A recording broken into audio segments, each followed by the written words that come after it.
Hey guys, എൻ്റെ പേര് Robbie Lawrence. നമ്മുടെ ചാനലിലെ ഏറ്റവും ഇമ്പോർട്ടൻ്റ് ആയിട്ടുള്ള സെഗ്മെൻറ്റുകളിലൊന്നായ ബുക്ക് റിവ്യൂ ആയിട്ടാണ് ഇന്ന് വന്നേക്കുന്നത്. സോ നമുക്ക് നേരെ റിവ്യൂയിലേക്ക് കിടക്കാം.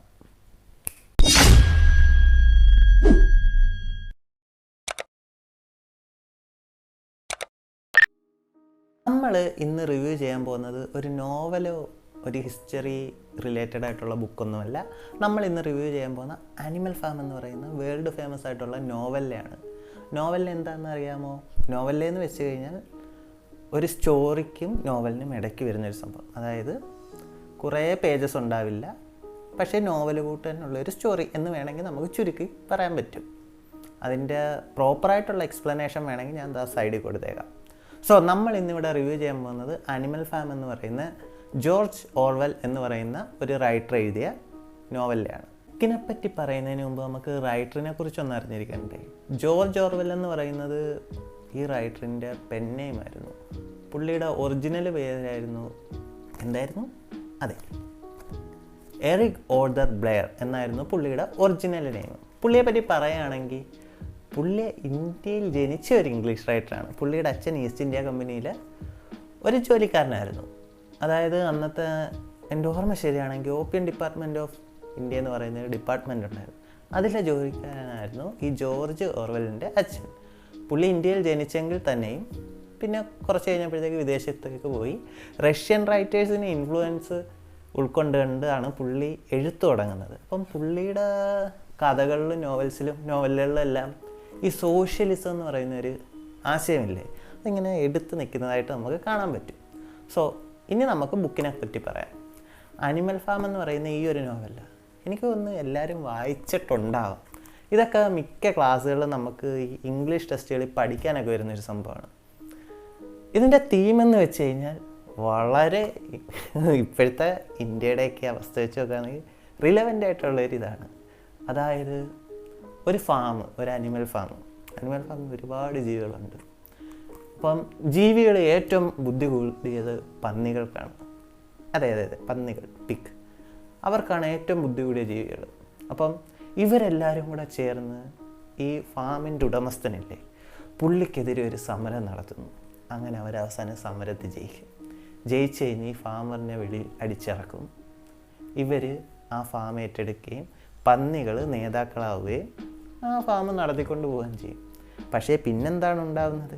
പതിയെ അധികാരത്തിൻ്റെ സുഖം പിടിച്ചു പറ്റിയ പന്നികൾ ആലോചിക്കും, ഇനി നമുക്ക് പണിയൊന്നും എടുക്കണ്ട, ഇവന്മാർ പണിയെടുക്കുമല്ലോ. ബാക്കിയുള്ള ജീവികളെ ആ ഫാമർ എങ്ങനെയാണോ ട്രീറ്റ് ചെയ്തത് അതേ കൂട്ട് പന്നികളും ട്രീറ്റ് ചെയ്ത് തുടങ്ങും. പതിയെ ആ ഫാമറിൻ്റെ ഒരു പൊസിഷനിലേക്ക് പന്നികൾ പോകും. പക്ഷേ ഇത് ഈ ഫാമിലുള്ള മൃഗങ്ങൾക്ക് മനസ്സിലാവുന്നുണ്ടായിരുന്നു. ഒരു സമയത്തുമ്പോൾ ഇവരിത് പ്രതികരിക്കുന്നു. അങ്ങനെ വലിയൊരു കലാപം പൊട്ടിപ്പുറപ്പെടുന്നു. അവസാനം അടിച്ചോടിച്ച ആ ഫാമറില്ലേ പുള്ളിയെ കൂട്ടുപിടിച്ച് പന്നികൾ ഫാം തിരിച്ചു പിടിക്കാൻ നോക്കുന്നു. അവസാനം ഇതൊന്നും നടക്കാതെ എല്ലാവരും സ്വതന്ത്രരായിപ്പോകും. സിംപിളി പറയുകയാണെങ്കിൽ ഇത്രയേ ഉള്ളൂ ഈ നോവലിലേക്ക് അത് പറയുന്നത്, ആനിമൽ ഫാം എന്ന് പറയുന്ന കാര്യത്തിൽ. പക്ഷേ ഇതിനെ നമുക്കൊന്ന് കണക്ട് ചെയ്ത് നോക്കാൻ പറ്റും. റഷ്യൻ റവല്യൂഷനുമായിട്ട് ഈ ഒരു കഥ ഒന്ന് കണക്ട് ചെയ്ത് കഴിഞ്ഞാൽ നിങ്ങൾക്കെല്ലാം സർക്കാസം മനസ്സിലാവും. അപ്പോൾ ഈ ബുക്കിനൊരു ഇമ്പോർട്ടൻസ് ഉണ്ട് ഇന്നത്തെ കാലത്ത് നമ്മുടെ രാജ്യം, ഇന്ത്യ എന്ന് പറയുന്ന രാജ്യം, ഇന്ത്യയല്ല, ഡെമോക്രാറ്റിക് ആയിട്ടുള്ള ഏതൊരു രാജ്യവും തങ്ങളെ രക്ഷിക്കും എന്ന ഒരു പ്രതീക്ഷയിലാണ് നേതാക്കളെ എലക്ട് ചെയ്ത് ആ സ്ഥാനത്ത് കൊണ്ടിരുത്തുന്നത്. പക്ഷെ അവരെന്താണ് ചെയ്യുന്നത്? അവർ ആദ്യമൊക്കെ നമുക്ക് വേണ്ടി എന്തൊക്കെയോ ചെയ്യും. പതിയെ അവരുടെ ഉള്ളിലെ എന്താണ് പറയുന്നത്, ആ ഒരു രൂപം ഉണർന്നു വരും. പതിയെ അവർ നമ്മളെ അടിമകളെ കൂട്ടി ട്രീറ്റ് ചെയ്യും. അവസാനം അതൊരു വലിയ ഡിക്റ്റേറ്റർഷിപ്പിലോട്ടൊക്കെ പോകാനുള്ള ചാൻസ് ഉണ്ട്. അതെല്ലാം വിളിച്ച് പറയുന്ന, അതായത് നമുക്കിത് വായിച്ചു കഴിയുമ്പോൾ ഫാമായിട്ടൊന്നും തോന്നില്ല. കഥ ഫാമിലൊക്കെയാണ് നടക്കുന്നത്, അവിടെ ജീവികളൊക്കെ ഉണ്ട്. പക്ഷേ നമുക്ക് നമ്മുടെ നാട്ടിലെ ഓരോ നേതാക്കന്മാരെ ഓരോ ജീവികളായിട്ട് കാണാൻ പറ്റും. ആ ഒരു ഇതുണ്ട്.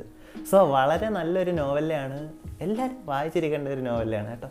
വലിയ സംഭവമൊന്നുമില്ല, കുറച്ച് പേജുകളേ ഉള്ളൂ, ഒരു ഒറ്റിരിപ്പിനൊക്കെ വായിച്ചെടുക്കാവുന്നേ ഉള്ളൂ. കൂടി പോയാൽ 2 മണിക്കൂർ, ഇത്രയൊക്കെ മതി സാധാരണ ബുക്ക് വായിക്കുന്നത്. അപ്പം എല്ലാവരും ഒന്ന് വായിച്ചു നോക്കുക ആനിമൽ ഫാം, മറക്കണ്ട. കിടിലം ബുക്കാണ് ഇത്. ഓഫ്ലൈനായിട്ടും ഓൺലൈനായിട്ടും എല്ലാം വാങ്ങാൻ കിട്ടും, ആമസോണിലൊക്കെ ഉണ്ട്. പിന്നെ എനിക്ക് തോന്നുന്നു ഏറെക്കുറെ എല്ലാ ലൈബ്രറികളിലും മസ്റ്റായിട്ട് ഉണ്ടാകുന്ന ഒരു സാധനമാണ്. കണ്ടോ കുഞ്ഞാണ്, കുറച്ച് പേജസേ ഉള്ളൂ. അതായിട്ട് കുറേ കിടിലെ ഇലിസ്ട്രേഷൻസ് ഒക്കെ ഉണ്ട് കേട്ടോ, അവരുടെ ഫാം അങ്ങനത്തെ സംഭവം. അപ്പം നല്ലൊരു നോവലാണ്. നമ്മുടെ കുട്ടികളൊക്കെ ഇല്ലേ, കുട്ടികൾക്കൊക്കെ ഈ വായനയിലോട്ട് കടക്കുന്ന കുട്ടികൾക്കൊക്കെ വാങ്ങിച്ച് കൊടുക്കാൻ പറ്റുന്നൊരു സാധനമാണ്. വളരെ സിമ്പിളായിട്ടുള്ള വേർഡ്സിലാണ് ജോർജ് ഓർവെൽ ഈ സംഭവം എഴുതി വെച്ചേക്കുന്നത്. ഇത് പഠിക്കണമെങ്കിൽ വലിയ ഗ്രാമറോ അങ്ങനത്തെ സംഭവങ്ങളുടെ ഒന്നും ആവശ്യമില്ല.